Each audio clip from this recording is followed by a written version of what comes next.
even the relationships don't pay off. In the sense that if you invest a whole lot in thinking that someone else is going to make you happy, that won't pay off. See?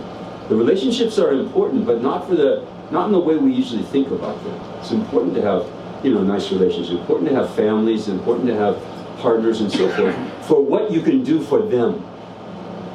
Because that's creating the real causes for happiness. What can I do for you? You see, not what are you going to give me? What am I going to get out of this? Right? I mean, Valentine's Day, Valentine's Day is a really creepy holiday. The way it's usually celebrated. You buy these cards, Hallmark cards, or even worse, those little candies that you give out. And remember in grade school you used to have these candies that you give to everybody? I love you, you're mine.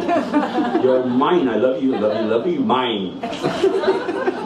Yeah, as if that's what love is. As if that's the way to have a happy relationship. Is to think, you're mine, and therefore, don't talk to him, you're mine. And what are you going to do for me?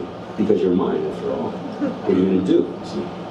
So, maybe you've experienced this. Maybe you've been in a relationship and your partner comes up to you and says, honey, we need to talk. We need to talk about our relationship. Or maybe you said that to your partner. Honey, we need to talk about it. You know what's coming next. I mean, all of a sudden, everyone gets the heebie-jeebies. They go, uh-oh. It's going to be like a 45-minute harangue about what a loser I am because I didn't make her happy, right? And so this is a complete misunderstanding of a relationship. So for no extra charge, here's better than any Oprah show advice about how to have a good relationship. Okay? Instead, you can actually start out the same way. You can say, honey, we need to talk about our relationship. And you can watch them start sweating and looking at the time and go, I got other things to do. And, no, we really have to talk about our relationship. You say, all right. And they kind of brace themselves and all that. And say, honey, what more can I do for you? Did you like the flowers I brought you last week, or should I get the red ones next time? Could I do the dishes again tonight? How about the laundry? I saw that you did the laundry last week. Maybe I could do the laundry. What more can I do for you? And that's the single best advice on how to have a good relationship, bar none, period, full stop. Okay. And then you put some, the principle of karma, right? In kind of colloquial terms, what goes around comes around. And if you put that kind of thing out there, then it will come back to you. Have some faith. Have some faith in the system. It'll be fun. If it doesn't work with this partner, it'll work with some other partner. Eventually it's going to work. Yeah, you have to have a little patience in that too. Right? Now I'll tell you a little joke about it, since you listened so carefully without hardly any jokes. Here's a joke. Here's a joke about karma. This is really good. About being patient also. About patience. When it comes to your own karma as well as your own practice, about patience, being patient. So a guy goes to heaven and he meets God and he goes, oh God, you're so awesome. You're so cosmic. Everything's awesome and cosmic here.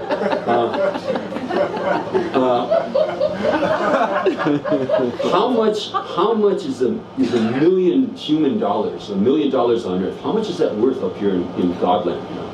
And God goes, 1 cent. $1 million is like 1 cent up here. Ooh, wow, that's awesome. That's cosmic. That's a big difference. and how long is 1,000 years up here in God time? And God goes, 1 second. 1,000 years is what? 1 second. And the guy goes, could I have one of those 1 cent pieces that you got up here in Godland? And God goes, yeah, wait a second.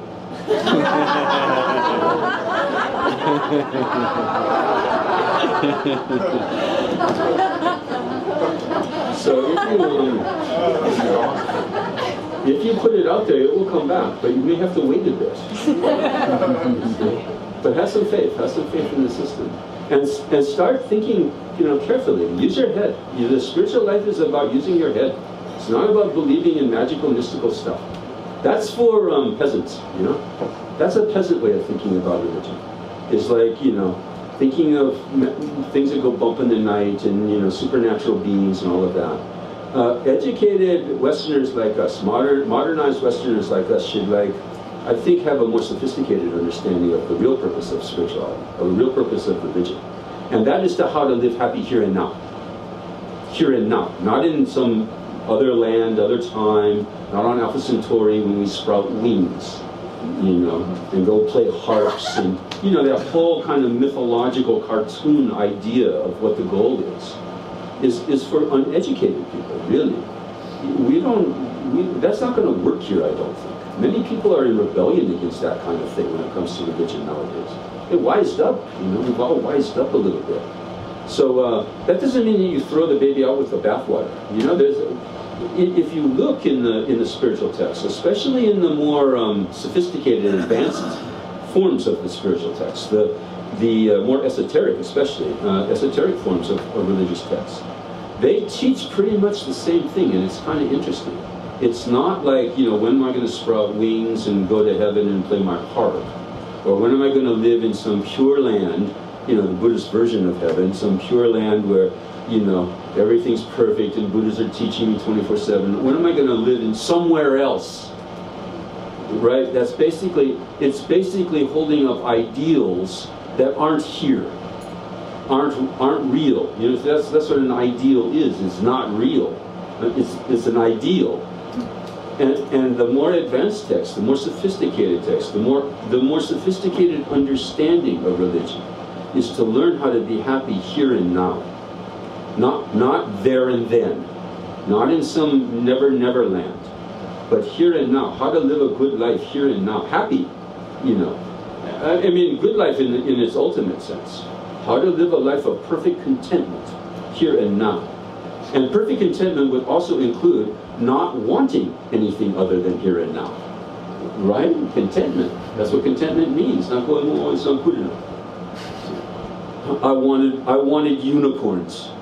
You know, I had hoped for more rainbows. You know, we have this kind of like cartoon kindergarten version of the ideal, right? It's sort of like, you know, the movie Wizard of Oz, you know, when she gets to the house is blown from Kansas and it's all black and white, and then she lands in Oz and she opens the door and it's Technicolor. And it's all like dancing flowers and, you know, munchkins and, you know, golden brick roads and, you know, and we kind of are thinking, well, maybe that's the goal. Maybe the goal is to get to Oz. and if you have that as your goal, New York in 2012 ain't going to look so good. I don't see any unicorns out there, you know. No golden brick roads, okay? No munchkins, hardly. I guess maybe somewhere there's probably munchkins in New York too. You know what I mean? It's not your reality. It's surreal. It's surreal, isn't it? It's a surreal understanding of the goal. And so my understanding of the more advanced texts, which have always been for the highly educated, for the highly educated, and that, you know, historically and cross-culturally, that means everyone in this room. You know, you are in the elite. You know, when it comes to education, I would say even, you know, kind of the top of the elite. Because it's not just that we have education of a certain sort. I mean, in the past, the elite would have an education which looks like this, okay? It looks like you just memorize a whole bunch of stuff and are able to repeat it by rote. That's what education meant, both in West and East, is that you just memorize massive amounts of material. Or in the West, it also meant like laboriously copying manuscripts, you know, letter by letter. That's what an educated person would do. Nobody much was taught to think for themselves. And that's the kind of education we have. We have the education that allows us to reason, to think, to analyze, to, you know, to debate, to, you know, to think, is this right, is this wrong, you know, discernment. We have the education that allows us to, like, you know, discern what's right and wrong, what's helpful and not. So use that education and think, like, you know, what is the real purpose of religion? What's the real purpose of spirituality? And I think if you investigate, you'll find in many versions, many traditions, there's some version or another of the idea that the highest goal, the goal for the highest, most educated people, for the most advanced practitioners, is to learn how to be content with your life. That's the highest goal. And it makes sense, right? Because for most people, even today, people who don't read. Somebody just told me that in Afghanistan, the literacy rate is 3%.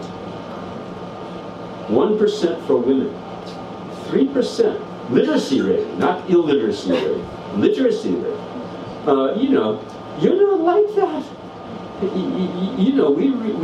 Can you imagine going through life not being able to read, to look at books and or even street signs and just have it be like indecipherable scribbles? And so, for people who can't read, for people who work, 12, 15 hours a day in rice paddies. Have you been to Asia and seen what that work looks like? Back-breaking labor, standing in water all day long in the hot sun. For people like that, and this is the vast majority of people on, even, historically, the vast majority, and still billions of people like this in our present life, in our present time and place. For them, it's like, after this life, maybe it'll be better. Chant some mantras, make some prayers, spin some prayer wheels, and put out some flags, and maybe in the next life you'll get a better deal. And that's their religion. And that's that's appropriate for them, because they don't have a shot, really. They don't have a shot at the real goal of religion. The real goal of religion is to be content with your life here and now. But if you have a life like that, what's the use of telling them to be content with their life here and now? That's not really going to work. But what's our excuse? You see? What's our excuse for saying, no, it's not good enough? It's not good enough here and now. And one of the excuses that we have is that we've been preconditioned, by our Sunday school teachers, and in some cases by our spiritual teachers, to hold out some kind of mythological, supernatural, surreal goal of, some never land, like they held out for the peasants in the old days. And it's not appropriate for us anymore, I don't think, personally. I don't think it's appropriate. It's not a sophisticated understanding of the spiritual life. A sophisticated understanding of the spiritual life means it's good enough now. You see, we've created what we call the karma, to live in the kind of world that we live in, which doesn't include wading in water in rice paddies 15 hours a day, doing back-breaking labor, illiterate. See, we created the perfect conditions for us to finish it off. We created the karma for us to have a prosperous life, a life of plenty of money, plenty of, not the necessities have been covered for a long time. Now it's just like, it's iPods that you can take into the shower so that you can listen to iPods while the water's on. It's kind of at that level now. It's not like food, enough food. Now it's like, it's food all right, but it's every ethnic restaurant you can possibly think of within about, 5 square miles of here, right? Every single one, at your fingertips, right? We've got this kind of life. We've got an amazing life. We've got the education. We've got the access to the world's spiritual library, to the whole of the world's spiritual library translated into our own language. You don't even have to learn another language. You don't have to learn Greek. You don't have to learn Hebrew. You don't have to learn Sanskrit. It's all there. And you don't even have to go to bookstores anymore. You just stay home in your apartment and go enter. Amazon.com, and then the UPS guy shows up in 3 days and buzzes your door, and here's your book, right? Perfect setup. We've got a perfect setup. All the lights are green. Up and down Broadway, they're all just green lights. We set ourselves up perfectly. We have yoga, every 3 blocks there's a yoga studio, right? Somebody told me recently there are as many yoga studios now as there are Starbucks. Wow. Yeah. Better, not bad. It's good. It's really amazing. You know, but the point is that it's just so easy, you see? In a way, it's too easy. We set ourselves up too well in a way. You know? And then we forgot. We're kind of like amnesiacs. We kind of like forgot what it was that what a life like this was created for. We created this life. Everything's created. Everything's in the realm of karma. Nothing just happens. That's just a superstitious, you know, worldview, to say that things just happen for no reason. Oh, I just lucked into it somehow. It's even worse to say, oh, it isn't that good. You know, I got problems, you know. I spent a lot of time in India when I was younger, living in India for long periods of time. I had a period when I was living in a place for like 10 months. I had an apartment and, you know, the whole deal set up. And every day I would leave the apartment, I would go by the sort of like barrage of beggars outside, you know? They're right there. We don't, like, in India they don't ghettoize them and put them somewhere, you know, you have to deal with them. And there are just so many. Anybody been to India, you know what I mean? Yeah, and you know, sometimes you just get overwhelmed. There's 30, 40 people asking you for money, and you know, you want to help them, but you can't help everybody. So I had this like sort of crisis, you know, crisis of conscience. So I asked my Indian neighbors, you know, what do you do? What do you do about it? They're in the same position. They had money and they were being asked for money all the time. And they said, you know, we pick one. We pick one. We adopt a beggar. And then we try to help that person every day with something. We can't help everyone, but we try to help this one. So I had my designated beggar when I was in India, and I would try to do something for him every day. Then I came back to America, you know, and within pretty quick, you know, you kind of lose perspective again on reality as it is globally. And you know, I started finding myself whining about my life again, you know, right, as we all do. And so I had a practice. I recommend this to you, especially if you've, you know, experienced you know, what it's like in the third world, to remember the faces of a face of a person that you saw living on the pavement, you know, in a cardboard box maybe, you know, without any kind of potable water, you know, without watching his children or her children die of preventable diseases right in front of their eyes. You know, to close your eyes and bring that image of a person to mind. And try to explain to him or her why you're having a bad day. You see? Try to explain, like, why you're so bummed out today. Oh, I missed the train. You know, I'm going to be late to my job. You have a job? Yeah, and, you know, and I have to stay here in my apartment. You have an apartment? You know, you can't really get through even a sentence or two before you embarrass yourself out of whining. And that's a very good practice. Very, very good practice. So again, you know, what's our excuse? What's our excuse for not being content? So the point of where I was going with all this is that you can fight the mental afflictions one by one, and it's probably a good idea to do that. That's one part of the practice. You have anger arising, you should fight it. You should bring to bear the opposite, which is what? Patience. Patience. Just patience. Just chillax about it. Try to do that. Try to fight it. Try to fight envy. Try to fight envy with rejoicing. You know, instead of being envious of somebody else's good fortune, rejoice about it. Try to fight greed.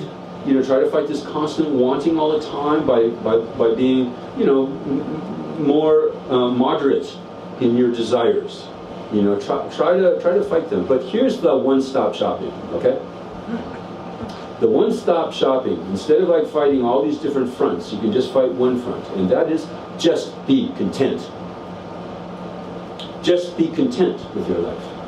Stop wanting things that you don't have, and stop wanting to get rid of things that you do have. These are the two forms of discontentment. For the yogis in the room, this is raga and dvesha. Raga and dvesha are the two energies, they say, running through the two side channels. Raga means, you know, this kind of craving, desire all the time. More, I need more. What more do you need to be content? I challenge you. If you have an answer to that question, if in your mind something arises when I say, what more do you need to be content? That's the reason why you're not content. Because an answer has arisen in your mind. See? Oh, I need more money, or I need a better apartment, or I need a better job, or I need this, or I need that. And that's why you're not content. Contentment will come only when you have no answer to that question. What more do you need to be content? And you say nothing. So then contentment can arise. Raga. Then the raga is done. So many of you have gotten this mantra before. Here it comes again for people who've had it before. For people who are new, here's a brand new spanking mantra for you. Brand new spanking. Mantras come in all kinds of forms. They usually have some Sanskrit in them. So we've got Sanskrit, and then there's English. This is the contentment mantra. When you say this mantra over and over, and in New York, you got to be saying it pretty much all the time. As you're walking down the streets, and even in the subway, bombarded by advertisement. Times Square, oh my God! I mean, unbelievable. I remember in the old days when Times Square was a pit, and now it's just one big commercial. It's just like bombarding you from every direction, and it's all moving, and it's all in color, and it's, Okay, so especially in Times Square, you're going to have to use this mantra a lot. Say Om. I have enough. Ahum. Ahum means the end of the mantra. Om means the beginning of the mantra. I have enough means exactly what it says. I have enough. I have enough money. I have enough things. I have enough experiences. I have enough ethnic restaurant dinners. I have enough friends. I have enough eye products. I have enough. And you say that over and over again, and when you believe it, and not until, you will have one kind of contentment. The contentment that overcomes this raga. It's wanting more, wanting things that you don't have. Then the other kind of contentment comes from dealing with the other side of things. Dvesha, they call it. Dvesha means, this kind of anger, this kind of like aversion to things that we do have. Maybe you have a difficult person at work. So, if only I didn't have that person, if only I didn't have that boss, maybe, then I'd be happy, right? And that's just another form of discontentment. So the opposite of that kind of discontentment is embracing everything that you have as necessary. Everything that you have, the angry boss, the irritating people, the money problems. If you have money problems, say, well, thank you. I have difficulties with money. Thank you. I can learn something from this. You see, if you can learn something from it, it isn't a problem anymore. But if you just say no, you say, no, I don't want it, then it's just another form of unhappiness. And so it's all in our hands. You see, all we need to do is make a little bit of an adjustment to achieve this contentment. It would be another story altogether if I were talking to my friend who was begging me for money in India. I need a proper shelter. I need clothing. But what about us? You see, what do we need exactly? We got everything. We got everything. It's just all mental. It's just in our minds. Discontentment is just in our minds. It's not an external thing at all, really. And so therefore it's totally in our grasp. This is the good news, okay? You never mind unicorns and dancing flowers and munchkins. You can get contentment. You can get the highest goal of all the traditions teaching us. We have a shot at it. We set ourselves up perfectly, and then we forgot. We got diverted.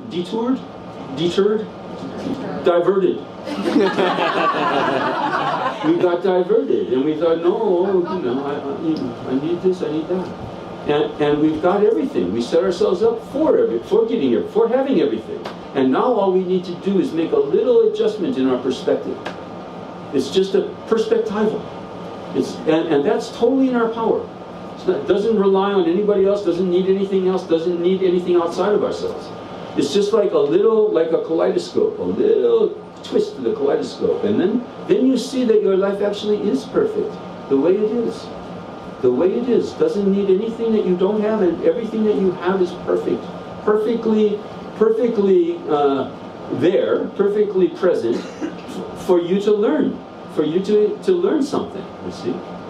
So also, I'm going to talk about this at Lucky Lotus back out in Brooklyn. You've heard of Brooklyn, haven't you? Everyone in Manhattan goes, I wish I could live in Brooklyn too. Well, the tables have turned. So out in Brooklyn on Saturday and Sunday night at Lucky Lotus, we're talking about this. Contentment doesn't mean apathy. Contentment doesn't mean that you just don't care about anything anymore, let alone that you don't care about other people anymore. Doesn't mean that at all. But it means that you embrace everything as an opportunity. You say yes to every event, every person that comes into your life. You say yes. This is something that I can use, something I can do something about, something I can help with maybe, something that I can learn something from. So say yes. You see, it's a yes saying. That's the ultimate goal of all spiritual traditions is radical affirmation, radical yes saying to life. Not no, not I didn't want this, not this isn't right. No, I need to change this. No, I need to improve this. But to just say yes, yes. So here's the last mantra that I'll talk about, and then maybe we'll have a little questions, and then book signing off. The last mantra is the how to remain content in the present mantra, and that's to stay with the present instead of like spacing out about it or thinking, oh, it's not as good as it used to be. Sometimes you get that thing, that nostalgia thing. The older you get, the more nostalgia you get. Have you noticed this? The older people in the room know this. Oh, it used to be so much better back then. Oh, the 60s. Oh, forget about it, okay? It wasn't that good. Number one, it wasn't that good anyway. And number two, it's done. Not happening anymore.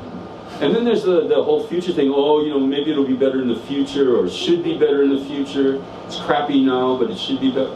So here's the acceptance mantra of the present. Say, it's like this now. And you're going to have to keep up with that. You're going to have to keep up with that mantra. You have to keep reciting it, because now keeps turning into then, right? It's like this now. It's like this now. And it's not, it should be like this now, but it's not. Or it's, I wish it weren't like this now. Or, it used to be better than it is like this now. None of that. It's like this now. And then you're keeping up with reality, you see? Reality is changing on us all the time, keeps moving. And then we lag behind or cast our minds ahead and wish it were other than what it is. It is what it is, all right? Reality isn't going to change, Have you noticed? Like reality is like kind of by nature, reality is reality. It does change. I mean, what I meant is reality in the present doesn't change. Just because, you didn't think it should happen this way, or it shouldn't be, you thought it should be different. You can think that all you want, but reality in the present isn't going to change because you think it should be different. We can't actually change the present in the present. It's kind of, interesting. We can change the future. We can direct our future through creating karma and so forth. We can't change the present in the present. And just like, the image that keeps coming into my mind lately is that old show Bewitched, where this like witch just like moves her nose, wiggles her nose, and then things change in the present, And we just keep kind of going like this to everything, hoping that it'll change. Can't change the present in the present. Relax about what you can't change and stick with it. You can change the future, so create the karma for the future. That's fine. But accept the present as an opportunity. See, always as a new opportunity, and embrace it. And people like us, people in this room, have no excuse as to why they couldn't do that. See, your life is good enough. The last chapter in my book is entitled, When's It Going to Be Good Enough to Be Perfect? And I suggest to you that the answer to that question is now. For everyone in this room, it's good enough now to start thinking of it as perfect. And then you will have achieved the highest goals of all the religious traditions, the goals that they've always pointed to, and the goal that you set yourself up in this life to achieve, and that is radical contentment, radical acceptance. Okay? So that's my message to you tonight. Thank you for listening. Let me just take a few questions if there are any, and then hopefully people will want books signed. Yeah, in the back, in the far back. You have to talk really loud. What makes you a renegade? If you're talking about contentment and let alone trying to be content, that's renegade enough. That's that's one understanding of what the spiritual renegade is all about, is to be a renegade against the constant dissatisfaction that comes from a number of different quarters. The constant discontentment, and it comes both, it comes from within, it comes from our mental afflictions of always wanting more and kind of angry about the things that we have, comes from within. It's aggravated by the outside forces that we live in. The consumer capitalism is one big machine that's designed to keep us discontent. And if you're interested in fighting that power and being content, you're going to have to be a renegade. You're going to have to really fight the power. And then I think also, nowadays I think also we have to be a renegade against the old understanding of religion. The understanding of religion as being boundaries, religions as boundaries between people, separating each other, these little cutouts that we put our faces in, instead of religion as understood as being universalizing, as being bringing people together, not separating us. And that's a renegade understanding of religion too, I think. That old understanding of religion's got to go. It's just caused trouble for centuries, and continues to cause trouble. If you are going to identify yourself as a Buddhist or a Christian or a Hindu or whatever it is, make sure that means that you're not something else. Did you hear what I said? It's double negative. Right? Not. So you're a Buddhist, that doesn't mean that you're not a Christian. You see? I myself, I was baptized as a Christian, and I asked a Christian friend of mine recently, a pastor in Sacramento, do I lose baptism somehow? Did I lose it? And he said, no, you can't. Once you're baptized, you can't lose it. It's like nobody can take a hair dryer or something and unbaptize you, dry you out or something. So you see, these identities are complex nowadays. They're complex. They're complex with all of us. We live in a global context. We live in a context where we have all kinds of influences coming at us, and it's good. We should embrace that. So don't close yourself off by that. That I think is a renegade position also, to not close yourself off by saying, I'm this and not that. I'm a Buddhist and I'm not a Hindu, or I'm a Christian and I'm not a Jew, or I'm how about us just being all human beings? When somebody asks you, what are you? Are you this, are you that? Yeah, I'm a human being, and so are you. So let's work together. Yeah? Let's cooperate instead of separating ourselves off and fighting with each other about anything. So thanks for the question. Yeah? The idea of being content in the present and then thinking of what comes at you as an opportunity, I'm struggling with, if I'm thinking about opportunity, I'm forward thinking, and what can I, how can I make the future different? So am I necessarily then not being in that moment? Yeah, you are necessarily not being in that moment. If you're thinking about the future. Right. So, I was going to give a whole talk about that in Brooklyn. Can you come? No, I mean, it's an important step. It's an important step in your spiritual career to go, look, I understand that karma is at work, always. And so, I have a problem here, I have something that I, didn't want, so I'm going to create the karma, I'm going to do something about changing it for the future. And that's an important step. But it is future-oriented, right? It's goal-oriented. It's not real contentment. Real contentment is, I know, of course, that if I do something good in the present, it will have a future effect. I know that, of course. Just assume it. But I'm not going to think about the future effect. I'm going to do the good thing in the present, thinking about the present. Yeah. Not goal-oriented. Goal orientation is by definition discontentment. It's a form of discontentment. To be doing things for some other reason, for some other end. And rather just action for its own sake. The Bhagavad Gita teaches this very nicely, for those of you who know. And if you're interested, come to Lucky Lotus on Saturday or Sunday, you'll want to probably go through it. Karma Yoga, they call it in the Bhagavad Gita. Action for its own sake. Action without over-attention to the fruits of action. Of course there will be fruits of action. Of course you know that. But not to do it because of the fruits of action. You do it because it's right. Because it's the right thing to do. Now, here, now. Okay, I think that's enough, yeah? Thank you very much for coming, and I hope it wasn't too uncomfortable for you. And if you want me to sign your book, please. What should we do that, Allison? That would be good for me too, because then I don't have to move. I can just kind of, is that right? Yeah. All right, thank you very much.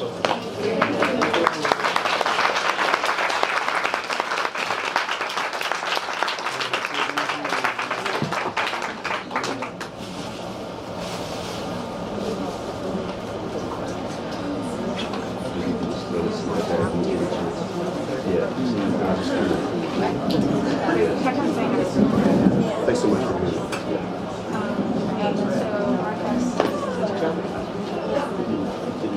I feel like I should have like. That's okay. We have time now.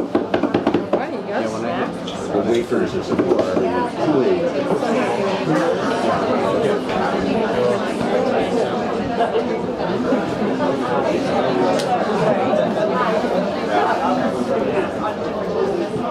Just so we know that